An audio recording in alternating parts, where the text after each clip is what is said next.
1 तास अगोदर हे अप्लाय करून 1 तासाने हेअर वॉश करू शकता. जावळ ना काढायचं की नाही हा खरं तर खूप मोठा प्रश्न आहे. कारण झालंय असं की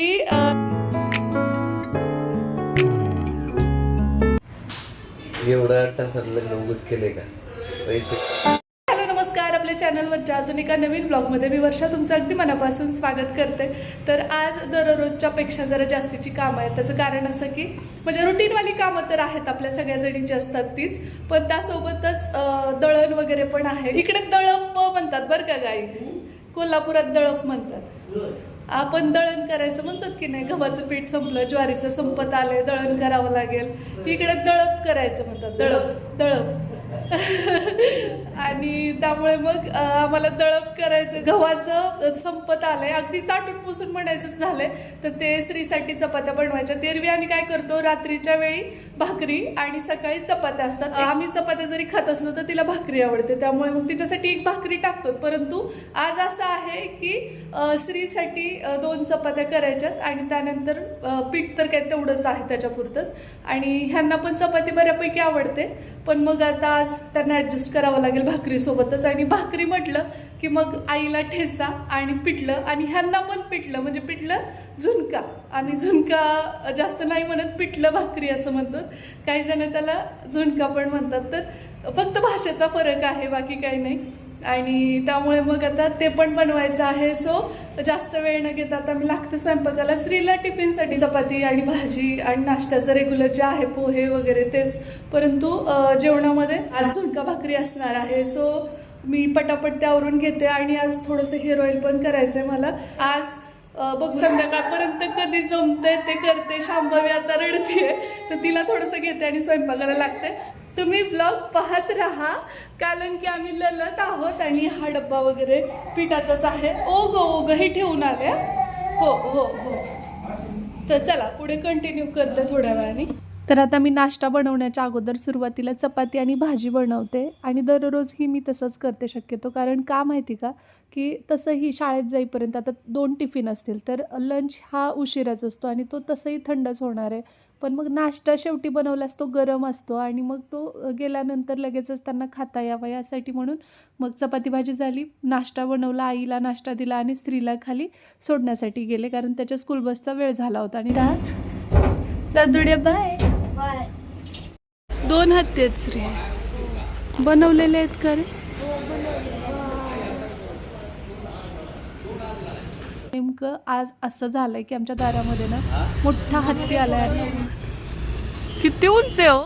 तर पिठलं मी नंतर बनवणार आहे, गरम गरम तेव्हाचं तेव्हा खायला चांगलं लागतं. भाकरी बनवून घेतल्या आणि पिठाचे डबे जे रिकामे झालेत तर ते पण घासून घ्यावे म्हटलं, कारण का हे काम भांडेवाल्या मावशींनी करणं अपेक्षित आहे. परंतु आमच्या भांडेवाल्या मावशी म्हणतात की नाही, जेवढे रेग्युलरचे भांडे आहेत तेवढीच मी घासणार आणि हे डबे हे आता गोष्टी तुमचं तुम्ही बघा, ते मी घासत नाही असं त्या स्पष्ट म्हणजे लावतानाच कामाला बोलल्या होत्या. त्यामुळे मग हे मला करणं आहेच.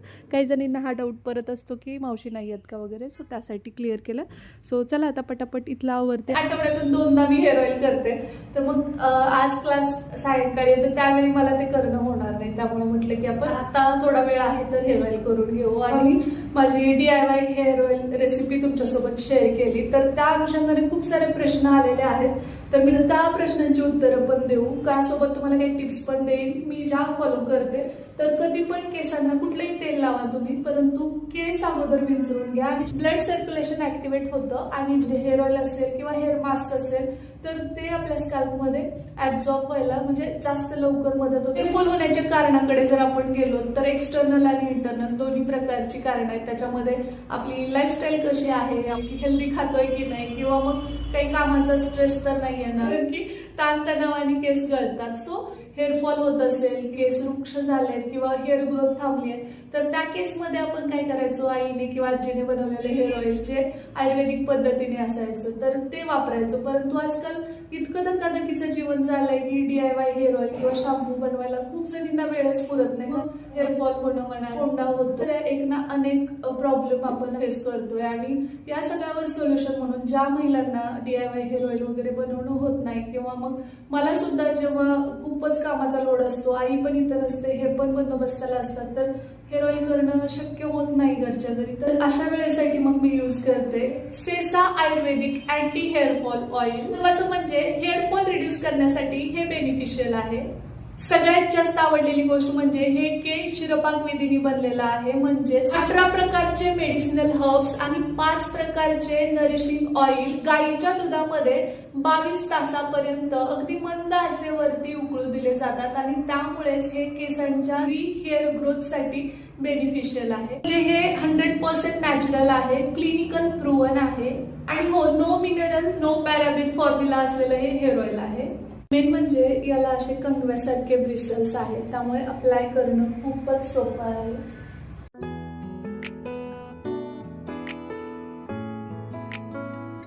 फक्त 2 स्टेप मध्ये आपला हेअरफॉल कंट्रोल होतो आणि अप्लाय केल्यानंतर आपल्याला 5 ते 7 मिनिटापर्यंत हलक्या हाताने असा मसाज करायचा आहे. इतकं रिलॅक्स वाटतं ना. बेस्ट रिझल्ट साठी ना ओव्हरनाईट तुम्ही ठेवू शकता, पण समजा तुम्हाला आवडत नसेल तर तुम्ही केस धुण्याच्या 1 तास अगोदर हे अप्लाय करून 1 तासाने हेअर वॉश करू शकता. आठवड्यातून 3 वेळा 3 महिने सलग हे वापरल्यानंतर आपल्याला विजिबल रिझल्ट दिसून येतात. तर तुम्हाला सुद्धा हेअरफॉलचा त्रास असेल किंवा हेअर ग्रोथ होत नसेल, डॅन्ड्रफ असेल खूप जास्त, इचिंगचा त्रास होत असेल स्कॅल्पमध्ये, या सगळ्यावर सोल्युशन म्हणजे सेसा आयुर्वेदिक अँटी हेअरफॉल हेअर ऑइल आहे. हे हेअरफॉल रिड्यूस करतं आणि नवीन हेअर ग्रोथ होण्यासाठी हे सपोर्ट करतं. मी मागे सुद्धा काही दिवस हे वापरलं होतं आणि याचा रिझल्ट मला खरं तर खूप छान वाटला, म्हणून पुन्हा मी याच्यावरती स्विच केलंय. ठीक आहे, त्यामुळे काही साईड इफेक्ट नाहीये, तरी सुद्धा तुम्ही पॅच टेस्ट करून मगच हे यूज करायला सुरुवात करा. हेअर ऑइल मागवायचं असेल तर याची लिंक मी डिस्क्रिप्शन बॉक्स मध्ये दिलेली आहे, तिथून तुम्ही हे मागवू शकता. त्यासोबतच मी ॲफिलिएट मध्ये हे प्रोडक्ट टॅग सुद्धा करते, तिकडनं सुद्धा तुम्ही हे परचेस करू शकता. हेअर ऑइल केल्यानंतर पुन्हा बॅक टू रुटीन किचनमध्ये आले, कारण की मला झुणका बनवायचा आहे. तर इथं पटकन आता झुणका बनवायला घेतला. गार पिठलं पण काही जण बनवतात बरं का, म्हणजे की पीठ आहे ना ते पाण्यामध्ये थंड पाण्यात कालवून मग ते फोडणी घातलं जातं. मस्त असा आपला झुणका तयार झालेला आहे. पिठलं मस्त असं रट शिजू द्यायचं. आणि हिरव्या मिरचीचं कुणाकुणाला पिठलं आवडतं ते कमेंट बॉक्समध्ये सांगा. कितीही रुचकर पिठलं बनवा, परंतु ते गरम नसेल ना तर खाण्यात काही मजा नाही. म्हणजे गरम गरम पिठलं, भाकरी, कांदा आणि त्यासोबत ठेचा, हे कॉम्बिनेशन म्हणजे स्वर्गच म्हणायला हरकत नाही. आणि त्यासाठी मग इथं पिठलं शिजतं तोपर्यंत मिरच्या ज्या आहेत ना तर त्या अशा मधून चिरल्यात, त्याच्यामध्ये कूट मीठ भरलेलं आहे आणि मस्तपैकी त्या फ्राय करून घेतलेल्या आहेत. कुणाकुणाला आवडतात या मिरच्या मला सांगा. पिठलं पण इकडे शिजत आलं आहे आपलं, अगदी बारीक आचेवरती मी ठेवलं आहे. आणि जास्त घट्टसर पिठलं घरात कुणाला आवडत नाही, डिपेंड करतं घरातल्यांच्या आवडीवर. काय करून ठेवलंय शांभवी हे गंधाचं, असं काढून देऊ देवाला गंध लावता आम्ही. असं असतं आमचं. तुम्ही गंध केशरी कस्तुरी सुगंध, गंध लावाने माने हरीचे रूप पहा प्रेमाने.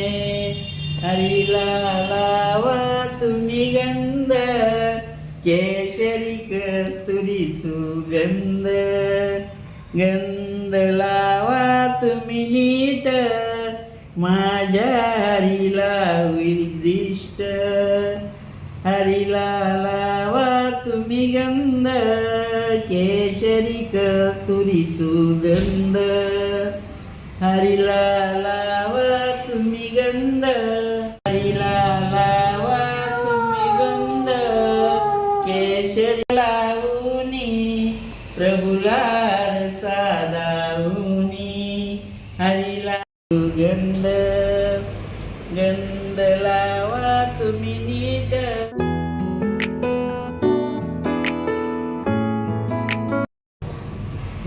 लावा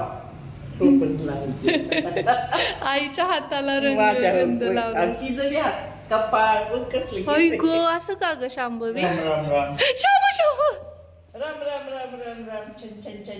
प्रकारचे उद्योग तिचे सुरू असतात बघा.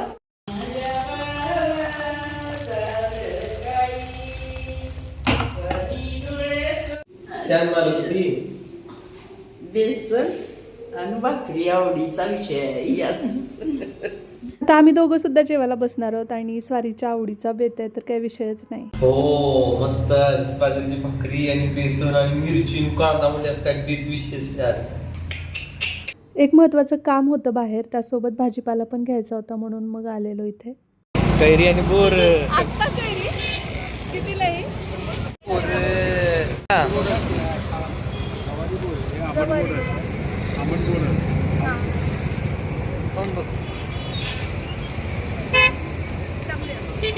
सारखी असेल, तुम्हाला आवडतं तशी आपण होय.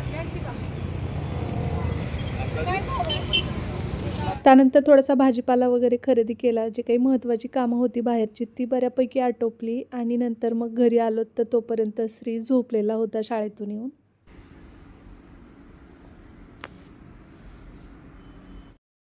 550 रुपयाचं असं वाटलं होतं. एवढा तासाला लग्न उगत केलंय का? पैसे वाचले पाहिजे, हा क्वालिटी पण मिळाली पाहिजे खायला प्यायला. ते माझ्या अँगलनं सांगायला लागलो. दररोज पहाटे 5:30ला घरातून बाहेर पडल्यामुळे त्यांना एवढी जास्त सर्दी झाली आहे म्हणून मग मस्त असं अलग घालून चहा बनवून दिला. आम्ही सगळ्यांनी पण घेतला आणि स्त्रीसाठी इथं मिलेट चॉकोज जे असतात ना, मंजू फूड्स यांनी पाठवलेले, तर ते मी बनवून श्रीला खायला देते. तो उठलाय आता आणि त्याला आवडतात अशा गोष्टी खायला. बरं, आपला क्लास येत्या 1 जानेवारीला सुरू होतोय. स्क्रीनवर नंबर देते, तुम्हाला हवं असेल तर ॲडमिशन घेऊ शकता. आपल्या इकडं मुलीचं कोणत्या जावळ काढत नाहीत ना, म्हणजे तसं माझ्या माहेरी तरी काही हे नाही आहे नियम. ते दार्जिन नाही अशातला भाग आहे बरं का. म्हणजे काही ठिकाणी काही गोष्टी करत नाहीत. मुलीचं जावळ ना काढायचं की नाही हा खरं तर खूप मोठा प्रश्न आहे. कारण झालंय असं की तिचे ना समोरचे जे केस आहेत तर ते एकदा असे म्हणजे खूप जास्त डोळ्यात येत होते, तर ह्यांनी जाऊन कट करून आणलेले आणि समोरच फक्त इथला भाग ते का डोळ्यावरती येत होते तेवढेच असे छोटे छोटे थोडे कट केले होते. म्हणजे लांबजण्यात मुलीचं म्हणजे माझ्या सासरी हा नियम आहे की मुलीचं पण जावळ काढलं जातं. मी असं धरून होते की म्हणजे आणि कधी चर्चा पण त्याविषयी काय अशी झालेली नव्हती. मग मी जेव्हा म्हणजे आई व माझं ऑपरेशन झालं सीता आल्या तेव्हा त्या मला अगं इथले केस पुढचे जे कट केल्यासारखे दिसायलेत. तर मी म्हणलं ते डोळ्यात येत होते, तर मामाच्या मांडीवर काढायचं असतं जावळ. मी म्हणलं मग मुलाचं फक्त काढतात ना, तर ते नाही आपल्यात तसं नाही, मुलीचं पण काढलं जातंय मामाच्या मांडीवरच असं सांगितलं आईने. म्हणजे काही ठिकाणी वेगळे नियम प्रथा थोड्या थोड्या वेगळ्या आहेत. आता नागपंचमीचा जो उपवास असतोय तो उपवास आता शांभवी मध्ये मध्ये बोलते त्यामुळे थोडंसं तुम्ही ऍडजस्ट करा बरं का. तिची बडबड सुरूच असते नेहमी. आता तिने खाली बॉटल टाकली आणि ही दे म्हणून ती रडते. याच्यासाठी चाललंय मॅडमांचं. हां घ्या. हां दिलं. तर नागपंचमीचा भावाचा उपवास म्हणजे माझ्या माहेरी आहे सासरी आहे पण माझ्या आजोळी नाही. माझ्या माहेरात नाही. म्हणजे आई भावाचा उपवास नाही करू शकत. कारण जेवण करायचं का उपवास नाही करू शकत? दार्जिन झाल्या आमच्या आधीच्या आत्यानी सुद्धा केलं नाही. कारण की त्या उपवासा दिवशी कोणीतरी भाऊ बहिणीचा भाऊ वारलेला आहे. म्हणजे ते दार्जिन नाही म्हणून करत नाही उपवास.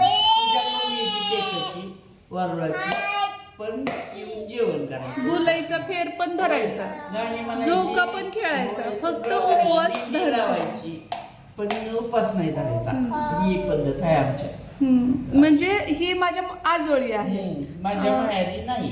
कारण त्या दिवशी असं समजतात की म्हणजे खूप अगोदरच्या काळात झालेलं ते नाईक नवऱ्याच्या किंवा बहिणीचा भाऊ त्याच दिवशी उपवासाच्या दिवशी वारला. त्यामुळे मग ते उपवास जर केला तर भावासोबत अघटित गोष्टी घडतात असं खूप जणांनी ट्राय केलं पण ते आजारी भाऊ पडला त्या दिवशी असं म्हणून ती आता धरीतच नाही. त्यामुळे म्हणजे आईच्या माहेरीच फक्त. माझ्या माहेरी केला जातो त्यासोबत सासरी पण केला जातो. आणि मग तसं आता शांभवीचं आमच्या जावळ हे माझ्या माहेरच्या इकडून म्हटलं तर नाहीत काढत मुलीचं आणि मामाच्या मांडीवर ते काढायचं असतंय. तर म्हणजे सगळा गोंधळ असा व्हायला की तिकडे धार्जिन नाही आणि इकडे आहे तर करावं काय हे कळे ना. तर त्यामुळे आणि ऑलरेडी तिचे थोडे असे पुढचे केस एकदा कट केलेले का डोळ्यात जावं. हा तर मग आता ह्याच्यावर काही उपाय काय करावं ते कळे ना. बघू कधी कसा योग येतोय. तरी पण आई म्हणतात लांब जाण्याच्या की काढायला पाहिजे जे नियमानुसार आहे ते करायचं. आणि हे बघा पुन्हा हिने आईने हे असं खाली फेकलंय आणि हे द्या म्हणून गोंधळ होते आमच्या मनात. आ? आईनं त्याला बोलू नये, फक्त तिला तिलाच बोलावं. तिनं दुसरीकडे दुसरी बोलायला हा. की जाऊ गोंधळ. गोंधळ कालवा कालवा करून सुरू. हा आणि हे असं फेकायचं आणि हे नाही दिलं की रडायचं. आता नाही दिलं की ओरडायचं. आणि हे पावडर का लावली आहे माहिती का, इथं टिक का लावलेला आहे. हो आणि आता आजी आमची जुट्टा घालते दररोज पिल्लूचा. ती घालू दे ना, झोपलासच घालायला पाहिजे, ती खूप आगाव झाली हे असं चालू आहे. नाही देणार मी आता देणार नाही मी शांभवी, अजिबात देणार नाही. बाबू नाही देणार मी. चल तुला मांडीवर मी अंगाई घालते, चल.